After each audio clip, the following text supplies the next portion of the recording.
अहो बोला ना काहीतरी. तुम्हाला काहीच वाटत नाही या सगळ्याचं? पण मला आणि सुजितला किती त्रास होतो याची कल्पना आहे तुम्हाला? नाहीतर साताऱ्यावरनं आलात आणि परत गेलात आणि येऊन आता मजेत बसलायत आरामात शिट्ट्या वाजवत, जसं काही झालंच नाही. अहो बोला ना काहीतरी.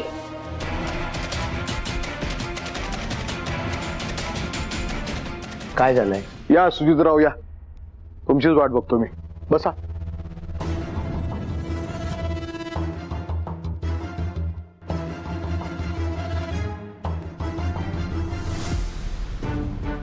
सुजितराव, त्या दिवशी तुम्ही मला एअरपोर्टवर सोडायला आलात तेव्हा तुम्ही काय म्हणाला होता तुम्हाला आठवतंय? म्हणजे हेच की मी तुमच्यावर विश्वास ठेवत नाही, तुमच्यावर कुठली जबाबदारी देत नाही. पण आता ह्या मणीवर विश्वास ठेवून त्यांनी जो माझा विश्वासघात केलाय त्याच्यानंतर माझ्या असं लक्षात आलं की मी माझ्या सख्ख्या मुलावर जबाबदारी का नाही टाकावी. आणि म्हणूनच मी तुम्हाला काही महत्वाची कामं सांगणार आहे, त्याची जबाबदारी मी तुमच्यावर देणार आहे. हो, आता फायनली तुम्हाला तुमच्या सख्ख्या मुलाची आठवण आली तर वा. आधी गोंधळ घालून ठेवायचा आणि तो गोंधळ निस्तरायला सख्ख्या मुलाला उभं करायचं.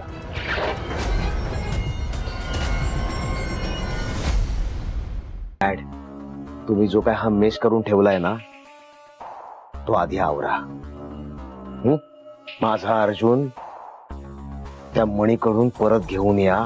त्या मणीवर जो काय आंधळा विश्वास टाकला होतात ना, पॉवर ऑफ अटर्नीवर सह्या केल्या होत्यात, ती पॉवर ऑफ अटर्नी त्याच्याकडनं परत आणा आणि मग मला जबाबदाऱ्या देण्याच्या गोष्टी करा.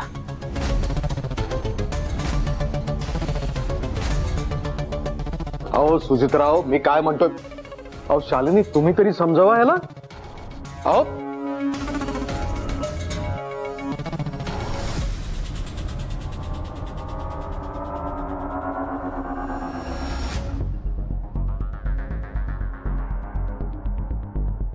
काका, आय एम सॉरी, मी लहान तोंडी मोठा घास घेतेय. पण सुजित आणि मावशीच्या मनाचाही विचार करा ना. म्हणजे मणी असा अचानक आपल्या अर्जुनला घेऊन गेलाय म्हणून त्यांना खूप वाईट वाटलंय. म्हणूनच ते चिडलेत तुमच्यावर. त्यांना असं वाटतंय की तुम्ही काहीच करत नाही आहात. उलट त्यांना असं वाटतंय की तुम्ही मणीची बाजू घेताय. नाही काका, पण तुमची अवस्था पण मी समजू शकते. हा, तुमच्यावर पण कामाचा खूप प्रेशर आलाय ना. त्यात हे अर्जुनचं बर्थ सर्टिफिकेट, पॉवर ऑफ अटर्नीचे पेपर्स, हे सगळं एकत्र आलंय ना. आणि मग मणीने दगा दिलाय म्हणून सगळं काम तुमच्या डोक्यावर आलंय. म्हणून तुमची पण चिडचिड होतीये. मी सगळं समजू शकते काका. काका, म्हणजे आय एम सॉरी, मी बोलतेय पण माझ्यावर विश्वास ठेवू शकता तुम्ही. हो, म्हणजे मी शिकलेले आहे ना, तर मी तुम्ही सांगाल ती कामं करायला तयार आहे. म्हणजे जमेल तितकी कामं करेन. आणि कुठे चुकले तर तुम्ही आहातच ना मला हँडल करायला. तुम्ही मला गाईड करालच ना. काका, माझ्यावर प्लीज विश्वास ठेवून बघा ना. म्हणजे मी दगाबाज मणी नाहीये हे नक्कीच सिद्ध करेन. ही खरंच पेलू शकेल सगळी जबाबदारी? हिच्यावर द्यावी जबाबदारी? आता ही तनिष करणार सगळ्यांचा गेम फिनिश.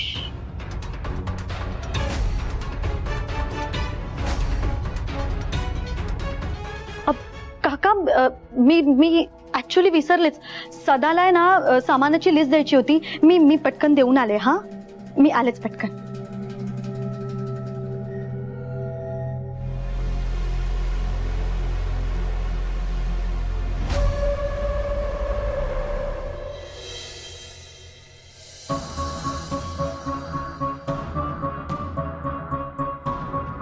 अरे हो हो हो बाई, हळू. गण्या, याला म्हणतात जेवण. एक घास खाल्ला की असं घामाच्या धार आल्या पाहिजे. आता तू कुठं तोंडात चव आली माझ्या. काय बाई एवढं कौतुक या फ्राईड राईस. गण्या एकदा त्या मनीच्या घरी जेवून बघ. अरे भाजीला मिरची लांबून दाखवून पिशवीत घालता ती मागाची. रस्सा होता का साखरेचा पाक कळायला तयार नाही. नाही का नाही आपल्याला नाही जमायचं ते. अरे ते लयच मिळ मिळते. हा कोली बी एवढी शिरे त्या मनीची सुरुवातच संपली. आपलं कसं मोकळं ढाकळं राहायची सवय आपल्याला. हे मुंबईच्या हवा गावाच्या धारा आपल्या मानासारखं जागायचं नाही. त्या मनीसारखं जागायचं. वरण भात आपल्याला जमायचं नाही. हा. काय भाई तू एवढे मर्डर केलेत, एवढे जमिनी खाली केल्यात, एवढ्या छोट्या कामासाठी नाही शक्य आहे का भाई? जमेल जमेल भाई तुला? जमेल जमेल का लावलंय गाणं तू? तिथं म्हणे म्हणून मला राहायचंय तुला राहायचंय? जमेल म्हणे. अरे ते म्हणे त्याच मुळमुळ येते रे.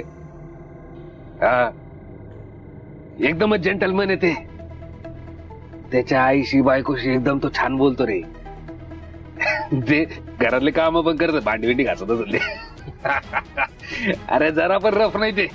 हा अरे बरं व्यसन बी नाही रे त्याला. आता आपल्याला बाटली लागते. नाळ्या वाढायची सवय. याच वरम भात आहे रे ते. साजूक तू छान छान. आपल्याला जमायचं. मी उद्या त्या म्हाताऱ्याला फोन करतो. सुपारी परत देऊन टाकतो. आपल्याला नाही जमणार आहे. जाऊ दे तिकडे यायला.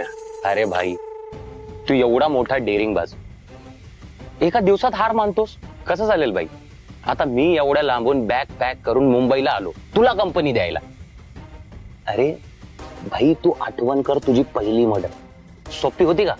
नाही ना भाई. तुझी ती कलाकारी असा चाकू काढून कोणाच्या गळ्यावर फिरवला ना त्या जाणाऱ्याला पण लाज वाटली पाहिजे भाई. त्याला पण कळणार नाही कधी गेला तो. हे बघ भाई मी पण आता इथं मुंबईतच आहे. एक आवाज कर भाई फक्त गण्या हाजीर.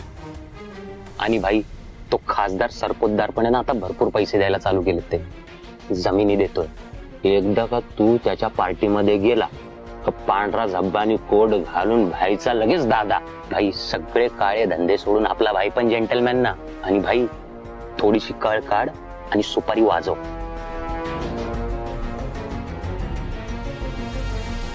नाही नाही गाणे नाही आपल्याला नाही जमायचं.